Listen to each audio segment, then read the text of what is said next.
Okay, men. Ready, set, march. Come on, why aren't you marching? Keep up your pace, gentlemen. Don't you know who wrote this song? What are you, men or mice? Well, I guess you're neither. You're a cat. Well, do you kids know who wrote that song? Wait, you don't know who wrote that song either? Why, that was John Philip Sousa. Never heard of him?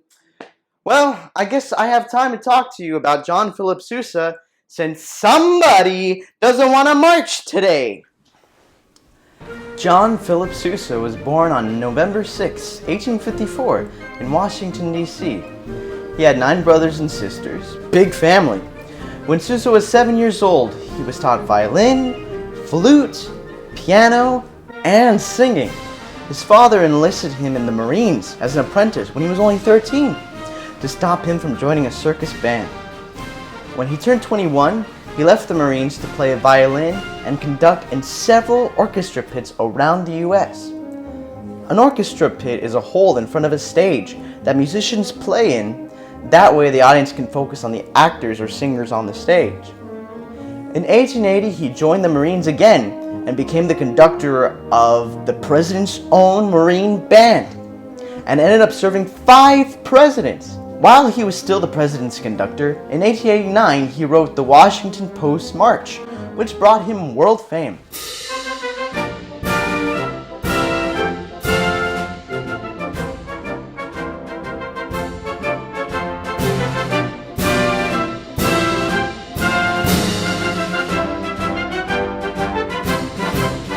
His fame and fortune also brought fame and fortune to the Marine Corps Band, because soon after the success of his Washington Post March, Sousa took the Marine Corps Band on their very first U.S. tour, playing for audiences around the country.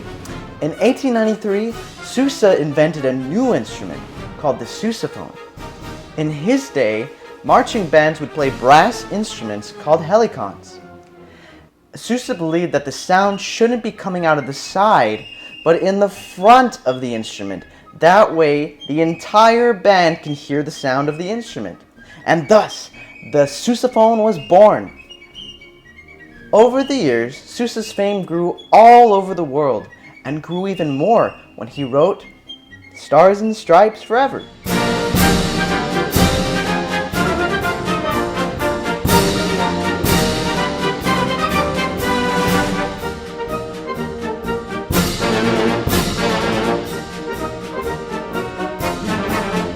Sousa spent his life conducting marching bands all over the world, writing over 130 marches.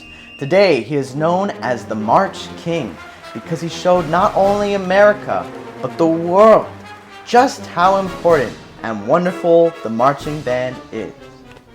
Well, men, are you ready to march? What? Where did you go?